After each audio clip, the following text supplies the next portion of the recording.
Welcome back, MTG Joe here. Today, we are going to be going over an extensive metagame breakdown for the Timeless Best of 3 format. We are going to get you up to speed on everything you need to know ahead of this weekend's Qualifier Weekend. There's the Qualifier play-in on Friday and the actual weekend events.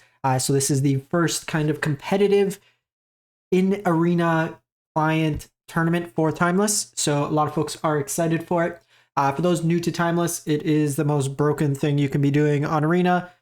Every card's unbanned except for 3 that are restricted, and it's Modern Horizons meets Legacy Vintage all mixed in. So we will take a look at 15 decks today. 15, yes. So we're going to look at some variants of decks, the decks themselves. The volume of games isn't the highest, so you might see some like inflated win rates just due to smaller sample sizes. The focus of today is to kind of go over the decks and the archetypes and see what works best for folks. So we will jump into it. We're going to look at the popularity of the day, just in terms of a metagame distribution, and then we will move on to the deck lists themselves. We're going to get the data from Untapped.gg, what you see on the screen. If you want to track your own win rates or look at some Untapped data, link is in the video description. I will paste all these deck lists and timestamp the videos as well. So question before we go, if you are playing in the weekend, I'm just curious, what deck are you going to be playing if you're not keeping it super secret? If I do get a chance, I will likely either run Mardu Energy or a Dimir Tempo variant. That's likely where I'm going. I haven't fell in love with show and tell myself. But we're going to look at the decks. So Mardu Energy is the most popular deck. There's Jengantha versions, there's Lurrus versions, there's more sacrifice versions. We will look at all 3 today. I'll indicate if there's a Lurrus or Jengantha companion in the title by having an L or a J in brackets at the end. We have 4-color show and tell. There's a couple different variants there. That includes like the shift and show decks that are more Simic based. So that's 14%. Dimir Tempo is 10%. That'll include somewhat more control variants, a little bit more mid-range variants in between. We have Boros Energy, similar. We can have Lurrus, more typically the Jengantha version. This is at platinum rank, so there's not really much Jund that shows up. If we look at like diamond rank, it's basically those 3 decks at the top, Mardu, 4-color, and Boros, but we'll cover a bunch of different decks that may show up in some numbers. So we will take a look. Sorry, I think it was 3,300 games that were played. So we look like August 20th to today, platinum to mythic, it's 30,000. We look at the last week. From diamond rank, it's 3,300. If we look at just plat, it's 11,000. So somewhere in that range, and you'll start getting some variability. But we're going to start off. The Boros Energy deck has the highest win rate. And this deck here is starting to adopt the technology of Modern. So a lot of decks in Modern that are the energy decks, they're starting to play this card called the One Ring, and I don't think people have figured this card out yet, but it actually is pretty good. But the One Ring is taking over Modern like every deck. It's the most played card in the format, and this just provides additional value for this deck. You can gain a lot of life in this deck, so it kind of offsets with that. By going with the Jengantha companion in this Boros Energy deck, you have access to Flage as well as Fable. An interesting card inclusion here is Dewdrop Cure. So it was playing this a bit in Amalia combo, both Historic and Explorer before it obviously got banned in Explorer Pioneer. But just a reasonable reanimation effect, so return up to 2 target creatures with mana value 2 or less. So your opponent's really going to want to kill your Guide of Souls, Ossel's Pride, Ragavan, and Johnny's, all those cards. So it rebuys those cards, and you can gift them a card, which isn't always the best, but if you can, you could get 3 cards back from your graveyard. So pretty good rate for a reanimation effect. Ragavan's, Prides, Guide of Souls. Your Static Prison's kind of one of your main outs in the show and tell matchup in game 1, just being able to exile Omniscience or Atraxa. And then you have the Ajani Goblin Bombardment kind of package in there. Sideboard, Swords to Plowshare. Just keep in mind you can craft, if you don't have these, the rare version, not the mythic version, if you don't want to use the mythic rare wild cards. Vexing Bauble for show and tell, Sun Cleanser for the energy mirrors and licensors for graveyard decks, and Blood Moon for any of the greedy mana bases that might exist. Just remember to proactively fetch. One thing with this, if you're bringing in Blood Moon, you have to be mindful that you won't be able to get your Flage back. So what I would probably suggest if you're interested in playing this version of the deck, play 1 less Aether Hub and 1 more Plains. I would say something like that, or even just trim the Inspiring Vantage, play another planes in lieu of it. You need to be able to fetch for your planes in this deck, I would say, and kind of go from there. Even with that, you might want something like a Flooded Strand in terms of your fetch line to be able to fetch for a white as well. We then go to Jund Storm. They're calling it Jund Midrange, but it's the Breach deck. So this is from Omnithopter. So this Rakdos version of the deck previously is now adopted green for Malevolent Rumble. So Rumble's a really interesting card for this deck. It fills the graveyard.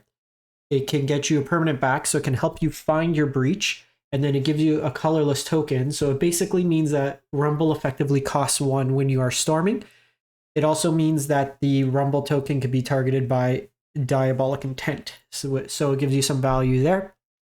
The core of this deck, you're going to self-mill yourself, play Breach, and then basically loop Dark Rituals, Stitcher Suppliers, Diabolic Intents, Demonic Tutors, whatever it may be, generate enough Storm with Tendrils, and then either tutor for Tendrils or naturally mill it over and then Storm kill them that way there. You can also potentially loop Lightning Bolts, things of that nature there. Luris Companion, you got activated abilities, combo hate, hand hate, unearth as a reanimation effect. You have Veil of Summer for protection, Vexing Bauble for show and tell, Abrupt Decay blows up various hate pieces, Ground Seal. So cards in graveyards can't be the targets of spells or abilities. So this protects you against things like Surgical Extraction, Unlicensed Hearse, things of that nature. Your opponent can't target. The escape cost. So each non has escape. So this escape doesn't target, so you can kind of go from there. Thassa's Oracle is just another win condition. If your opponent has a way to exile your Tendrils, you can play the Unearth as well as Thassa's Oracle to get it back from the graveyard. Then go to Show and Tell. So we're going to look at 3 different variations of Show and Tell. So there's Show and Tell, kind of non-combo variant Winrin. So this one here, you're Show and Telling for Atraxa or Hullbreaker Whore or Omniscience. Ideally Omniscience first, then you play one of these. This one does not have a combo win variant in the main. Instead, just a little bit more interactions. You have the Mana Drains. Born Upon the Winds can let you sneak in stuff. Planar Genesis as a way to kind of ramp kind of growth spiral-esque effect. But the core of this deck, you're just trying to stick one of these big threats and then protect it and try to win that way there. There's no kind of combo win in that space, but you're hoping basically with Hullbreaker Whore and Omniscience out, your opponent never gets to resolve a spell again. Flusterstorm can be used in the mirrors against like kind of combo control decks, Surgical for graveyard hate, Thoughtseize for hand hate. You have Veil of Summer for more protection, Abrupt Decay blows up a bunch of hate pieces, Crossing Grip for the mirror, and then Leyline of Sanctity for the heavy discard based mashups. From there, we go to a combo variant. So this is from Smyers. They got to Mythic. They went 36 and 19 with the deck. So this is just one take on the combo, but usually these ones here are a bit more all in. With it, you have Mastermind's Acquisition as well as Fae of Wishes. Both ways you can tutor from your sideboard. So the core of this deck is to have the Omniscience in play. What you would do is either of these tutor effects, you Mastermind for Mastermind, Mastermind for Mastermind, get the Scholar of Ages, and then get back your 2 Masterminds, approach a second sun, approach a second sun. With this version here, they're playing 1 extra Mastermind's Acquisition, which is kind of interesting, but Leyline for graveyard decks, Platinum Angel is just a lock piece against some aggressive decks. Some interesting choices in the sideboard, but Cry is really reasonable against all the various energy decks. It exiles as well, so gets rid of the Ajani and stuff coming back with like Luris, Pact for protection, just various kind of, you see like the grip and stuff like that. I do think like having the Abrupt Decays and stuff like that in the sideboard is very strong. And like the Crossing Grips, I would probably not play like the Platinum Angel and then play like the grips and stuff like that. But otherwise it's just protecting and finding your combo in the main board.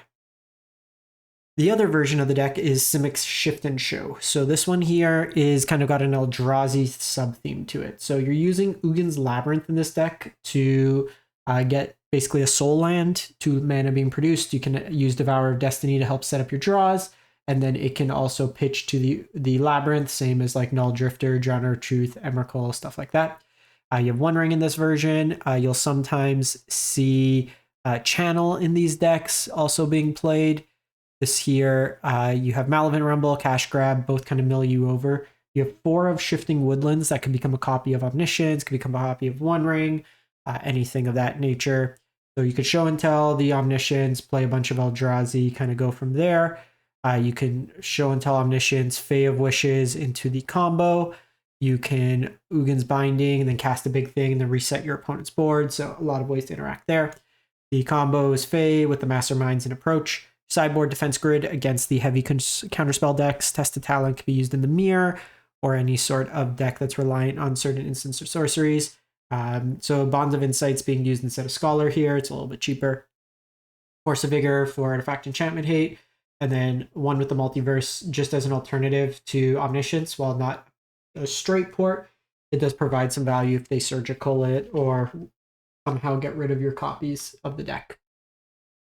Moving on, we go to the Belcher combo. So this one's attacking on a little bit different of an angle, 72%. The core of this deck is you're using Goblin Charbelcher to one-shot your opponent because you have no lands in your deck because you're playing all the DFCs, not DLCs.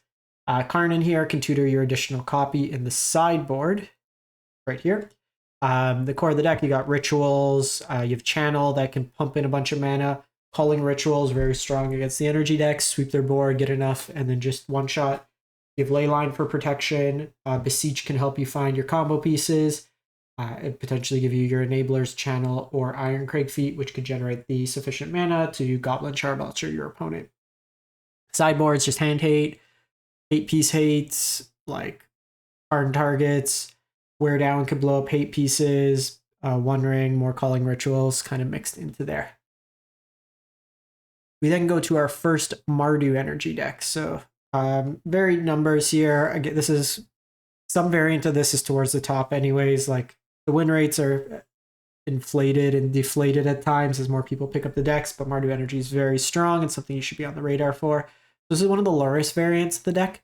The Mardu side gives you access to Bowmaster as well as Juggernaut Peddler as hand hate, Cthulhian Nightmare as a way to kind of loop things from your graveyard.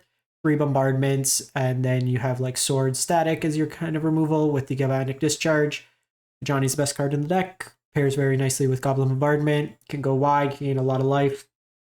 A little soft to Show and Tell game 1 because you are reliant to Static Prison. You can definitely win, but you do get better post board with this deck.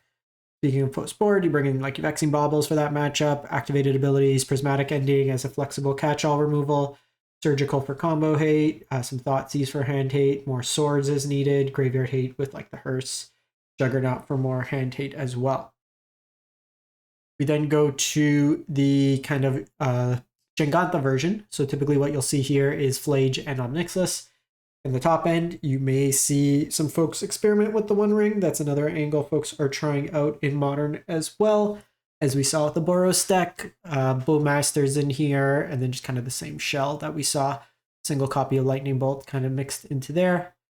With this here, you have activated abilities, just more static prisons for like Show and Tell, Vexing Bauble, Sun Cleanser for the mirror, and Licensed Hearse. You're attacking the graveyard, you're attacking free spells, you're attacking energy, and then you're attacking activated abilities. It's kind of where a lot of these sideboards are angled. And then this one here is really interesting. So smaller sample size that I was able to find. This one went back 2 weeks, actually 3 weeks at this point. It's kind of the sack variant of the deck. So you have Marionette Apprentice, more gain and drain. The Nightmares, you can start looping apprentices. Bombardments in here. Demonic Tutor helps you find various combo pieces as well. Or not, I say combo pieces, but just reasonable pieces for the matchup at hand. A lot of kind of gain and drain in here. I've been playing like a version of this, a little bit more Rakdos focused in Historic. Really like it. It's fun if you like Aristocrat style decks. Kind of plays to that angle a little bit more. And then a lot of the same sideboard pieces that we see. And kind of going from there.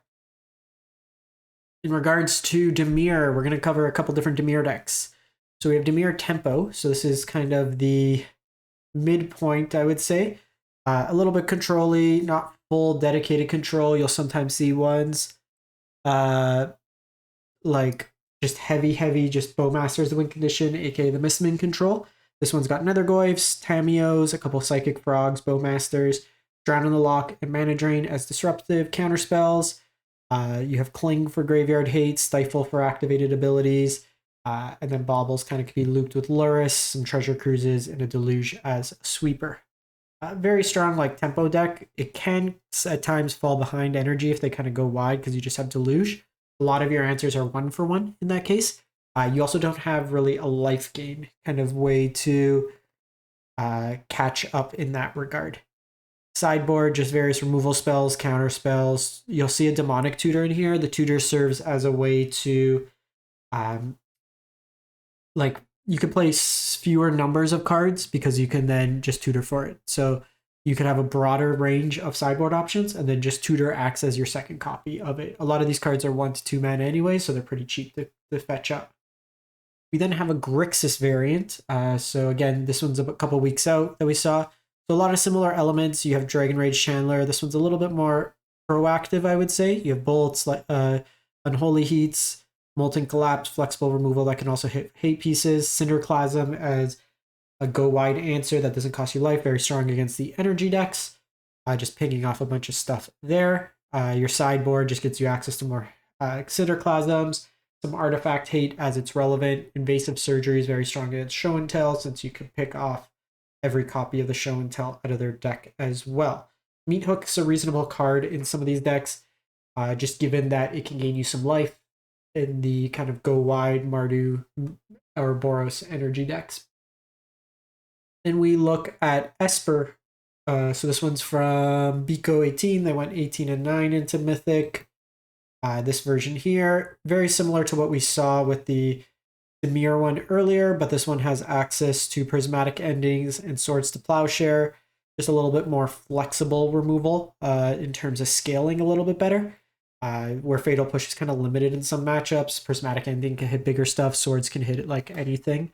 And then Grave Expectation, an alchemy card. So it has Heist, which is basically it randomly takes 3 cards from your opponent's library, non-lands, and you get to choose one and you get a copy of it that you can cast. And then you can exile 3 cards from opponent's graveyard and you gain 3 life. Just more kind of removal options. Sun Cleanser for energy, Lavinia for show and tell, hand hate, and counters mixed in. We then go to a Woodlands combo deck. I played this one. I didn't really love it. It was kind of clunky, fell behind.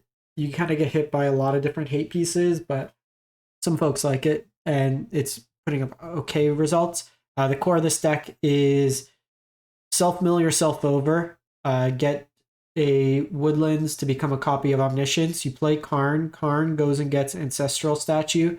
Ancestral Statue returns Karn to your hand. You play Karn again. You get Aetherflux Reservoir. You cast Aetherflux Reservoir. Then you keep casting Ancestral Statue, returning it to your hand over and over. So you generate enough Storm to shoot them with Aetherflux Reservoir. So that's kind of the line there. You can have a Karn board to just cast all these kind of hate pieces that might exist. Winter Moon to lock them out type effects. You have Grizzlebrand that can draw you a bunch of cards. Seasoned Pyromancer. You are a little soft to Bowmaster as well as Shieldred in this version. You don't really have removal. So that's one thing to kind of keep in mind with the deck. But the core of this deck, mill yourself over. Woodlands becomes a copy of Omniscience or something like that. And then you use leverage the Karn package to kind of win. So the next deck, you'll see some variants. It's the Black-White Vampires deck. This version's from Dane Blast, 21-6. There was a Japanese streamer on Twitch that I forget his name was playing a lot of the deck. I played a version of this deck that I took from Mistman and adjusted it for the metagame challenge. I got 5 wins with it. But the core of this deck is leveraging the Sorin, Impervious Bloodlord, with Saint Alenda Alchemy Vampire that's very strong. So it comes into play, you conjure a card from its spellbook. It's basically a disenchant that gains you 4 life, a card draw that gains you 4 life, a creature that gains you 4 life, and there's another card that, or a Faith's Fetter that just kind of nullifies abilities and gains you 4 life. Then you basically, has like the Sarah avatar ability where at your end step you create an avatar based on the number of life you gained. So this is a very flexible card, very strong. Could get it out as early as turn 1. Dark Ritual, Sorin into Saint Alenda. You have Necro that can be played on turn 1, and then just draw you a bunch of cards. Briefs, Solitudes. You have the Troll Reanimate kind of package. The one thing with this, like, you have the Reanimates, but you're not always getting Saint of London to the graveyard unless opponent discards it, so keep that in mind. You have Purge, which is very strong against the go wide smaller decks. You can evoke the elementals and then ephemerate them the same turn. So you get that value. You can also reanimate them that same turn. Various removal effects, some Bowmasters in the side, Solitudes kind of mixed in, Vexing Baubles for show and tell, Flute. I think I played a couple Bowmasters main over the One Rings. My list didn't have One Rings. I did like the Bowmasters main. They did help quite a bit. Then we go to, this one is from El Fuego. So they updated or ported over. This deck's very strong in best of one in terms of like the Phoenix Reanimator plan.